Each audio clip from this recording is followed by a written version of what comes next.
आज की कहानी है एक ऐसे कैदी की जो हर बार जेल से भाग निकलता है, फिर चाहे कितनी भी सिक्योरिटी क्यों ना हो। ये कहानी है जापान के सबसे खूंखार कैदी सुजुकी की, जो इस समय जापान की सबसे हाई सिक्योरिटी जेल में अपनी सजा काट रहा है। चेकिंग ड्यूटी पर घूम रहे गार्ड्स के जाने के बाद सुजुकी अचानक मुस्कुराया और अपना एक दांत बाहर निकाल लिया। कुछ देर बाद गार्ड्स फिर से चेकिंग करने आए, लेकिन इस बार सुजुकी फरार हो चुका था। उन्हें वहां किसी के मौजूद होने का शक हुआ, लेकिन सुजुकी भी कोई कच्चा खिलाड़ी नहीं था। वो बिना आवाज किए रोशनी से बचता हुआ इधर से उधर छुपता रहा। जब गार्ड्स ने आइसोलेशन सेल की दोबारा चेकिंग की तो वो समझ गए कि सुजुकी भाग चुका है। उन्होंने तुरंत बाकी के गार्ड्स को बुलाया और देखते ही देखते वहां भीड़ इकट्ठा हो गई। जब सुजुकी छत से भाग रहा था तो जोर जोर से जेल के सायरन बजने लगे। अचानक जोरदार बारिश शुरू हो गई और हमें पीछे की कहानी दिखाई जाती है।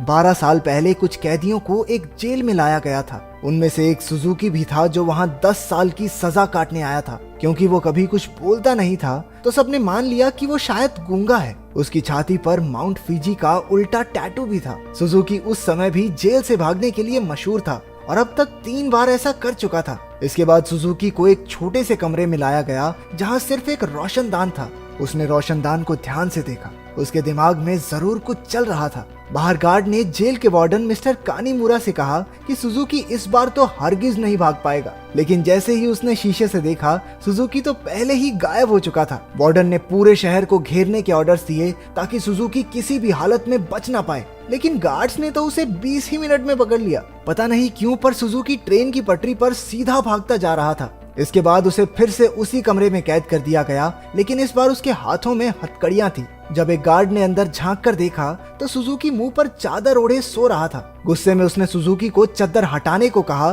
क्योंकि वो कोई चांस नहीं लेना चाहते, लेकिन जब बार बार कहने पर भी उसने चादर नहीं हटाई तो गार्ड्स ने मिलकर उसकी बुरी तरह पिटाई की। अगली सुबह वार्डन ने सुजुकी के सारे पुराने रिकॉर्ड्स निकाले। ध्यान से पढ़ने पर उसे पता चला कि जब भी सुजुकी जेल से भागता है तो हर बार वो ट्रेन की पटरी पर ही पकड़ा जाता है। रात को वार्डन गार्ड्स के साथ चेकिंग पर निकला। वो सुजुकी के सेल में पहुंचकर हैरान रह गए क्योंकि उसने किसी तरह अपनी हथकड़ियां खोल दी थी। गुस्से में गार्ड्स ने उसे मारते हुए पूछा, कैसे खोली हथकड़ियां? हाँ, कैसे खोली हथकड़ियां? लेकिन हमेशा की तरह सुजुकी चुप रहा।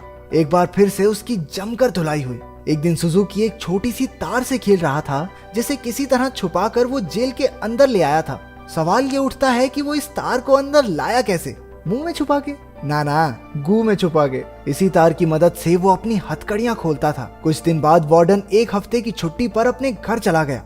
अब सुजुकी के पास भागने का बहुत अच्छा मौका था। उसने अपनी तार निकाली और ताला खोलने की कोशिश की। जल्द ही वहाँ एक गार्ड चेकिंग के लिए आ गया। उसने झांक कर देखा कि सुजुकी फिर से अपना मुंह ढककर सो रहा था, लेकिन इस बार गार्ड बिना कुछ कहे चला गया। लेकिन असलियत तो ये थी कि सुजुकी अंदर था ही नहीं। वो तो छिपकली बनकर छत से चिपका बैठा था। वो जेल से भागने के लिए सही मौके के इंतजार में था। गार्ड के जाने के बाद वो धीरे धीरे ऊपर तक पहुंच गया। उसने छत की एक खोखली जगह पर मुक्का मारा और वहां से भाग निकला। जब गार्ड्स को पता चला तो उन्होंने तुरंत सायरन बजा दिया। वार्डन को भी खबर पहुंचा दी गई और वो तुरंत जेल के लिए निकल गया।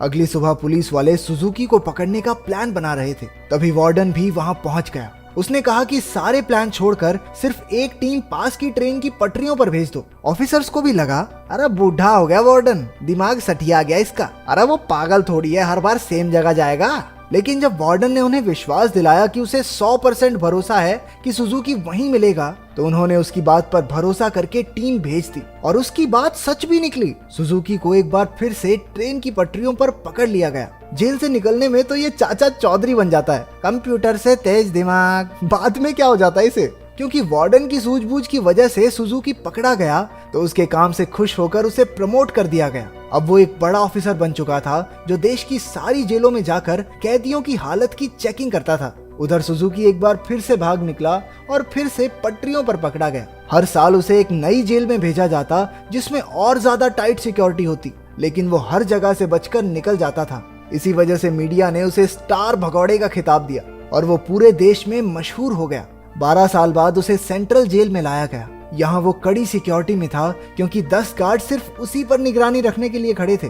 उसका कमरा भी पूरी तरह सीमेंट से बना था और दरवाजे पर कई ताले थे। ये वही आइसोलेशन सेल है जो हमने कहानी की शुरुआत में देखा था। गार्ड्स के जाने के बाद सुजुकी ने चारों ओर नजर दौड़ाई। वो एक बार फिर से भागने की तैयारी में था। एक गार्ड ने खाना लाकर उसके सेल में रखा, लेकिन उसके जाने से पहले ही सुजुकी ने उसे पकड़कर हथकड़ी लगा दी।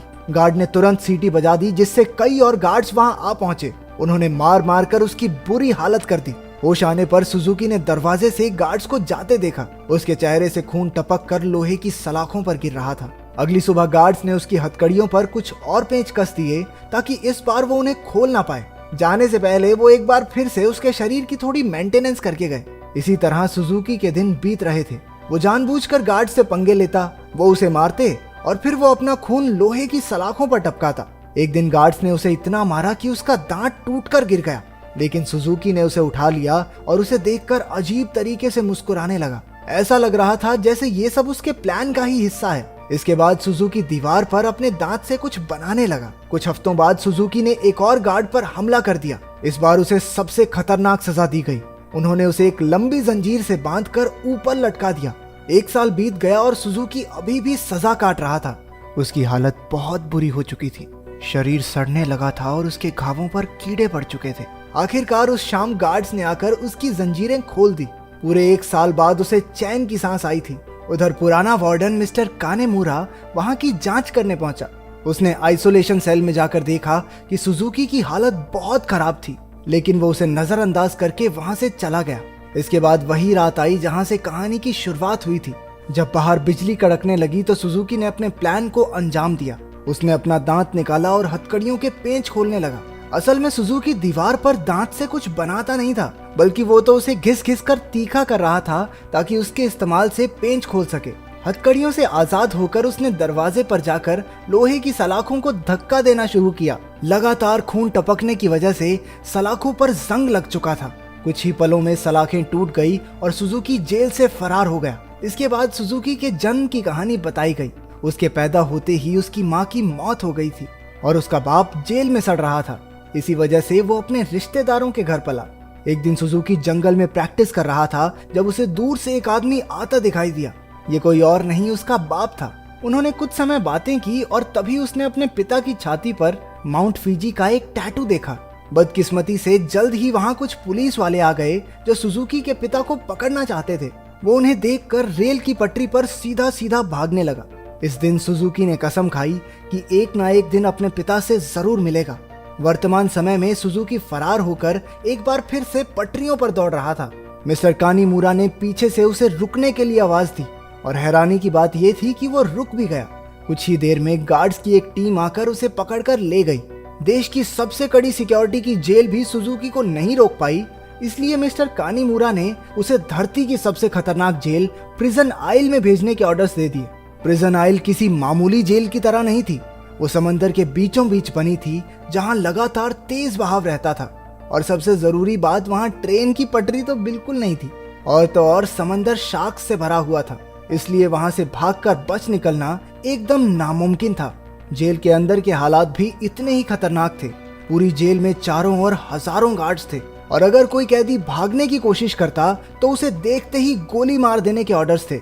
जब सुजुकी वहां पहुंचा तो उसे तुरंत उसके सेल में बंद कर दिया गया। वो कोई कमरा नहीं बल्कि कुछ रॉड्स थी जिन्हें सुजुकी के शरीर के आसपास ऐसे जोड़ दिया गया था जिससे भागना तो दूर वो हिल डुल भी ना सके। उधर कानीमुरा ने जेल की लाइब्रेरी में जाकर सुजुकी के बारे में जानकारी निकालनी शुरू कर दी। ढूंढने पर उसे कुछ पुरानी फाइल्स मिली जिन्हें वो पढ़ने लगा। उधर जेल में सुजुकी ध्यान लगाकर खड़ा था। हालांकि बाकी लोगों के लिए वहां से भागना नामुमकिन था, लेकिन सुजुकी के दिमाग में कुछ तो खिचड़ी पक रही थी। अचानक उसने अपने दोनों कंधों को डिसलोकेट कर लिया और उस छोटी सी जगह से सिकुड़कर धीरे धीरे बाहर निकलने लगा। एक कैदी ने उसे ऐसा करते देख लिया, लेकिन वो इतना नशे में भंट था कि कुछ बोल नहीं पाया। उधर कानीमुरा अभी भी अपनी रिसर्च कर रहा था कि जेल के सायरन बजने लगे। हालांकि परेशान होने की बजाय जेल का वार्डन खुश हो गया, क्योंकि वहां से बचकर निकलने का कोई रास्ता था ही नहीं। ऊपर से आज सारे गार्ड्स को एक कैदी को गोली मारने का मौका मिलेगा। मिस्टर कानीमुरा ने उसे समझाने की कोशिश की कि सुजुकी कोई आम कैदी नहीं है, लेकिन वार्डन ने उसकी बात को नजरअंदाज कर दिया। अगली सुबह कई गार्ड्स को बंदूकें देकर पूरे आइलैंड में फैला दिया गया। वार्डन अपने आदमियों को कुछ समझा रहा था कि वहां मिस्टर कानीमुरा आ गया। उसने वार्डन को बताया कि सुजुकी असल में अपने बाप को ढूंढने आया है जो इसी आइलैंड पर कैद है। ये सुनकर सब हक्के बक्के रह गए और तभी सुजुकी की असलियत का खुलासा हुआ। असल में अब तक जो भी हुआ वो सब सुजुकी के प्लान का एक हिस्सा था। वो बार बार जेल से भागकर जानबूझकर पकड़ा जाता था ताकि आखिरकार प्रिजन आइल तक पहुंच सके। उसका असली मकसद था अपने पिता को आजाद करवाना। आखिरकार सुजुकी अपने पिता से मिला और एक दूसरे को इतने साल बाद देखकर दोनों खूब रोए। बदकिस्मती से मिस्टर कानीमुरा वार्डन और बाकी के गार्ड्स के साथ वहीं आ रहा था, लेकिन उनके पहुंचने से पहले ही सुजुकी उस बूढ़े आदमी के साथ गायब हो गया। सुजुकी अपने पिता को आइलैंड के छोर तक ले आया। उसने पहले से ही वहां एक पैराग्लाइडर तैयार कर रखा था। दोनों पैराग्लाइडर पर चढ़े और दूर उड़ गए। दूसरी ओर मिस्टर कानीमुरा ने एक बूढ़े आदमी से बात करने की कोशिश की जो सुजुकी के पिता के साथ ही कैद था। तभी उसने माउंट फिजी का एक टैटू उस आदमी की छाती पर देखा, जिसका सीधा मतलब ये था कि इतने सालों की कड़ी मेहनत के बाद भी सुजुकी गलत आदमी को लेकर भाग गया। अब इससे बुरी किस्मत तो किसी की नहीं हो सकती। क्या आप अपने पिता के लिए इतनी परेशानियां सह सकते हैं? कमेंट्स में जरूर बताना।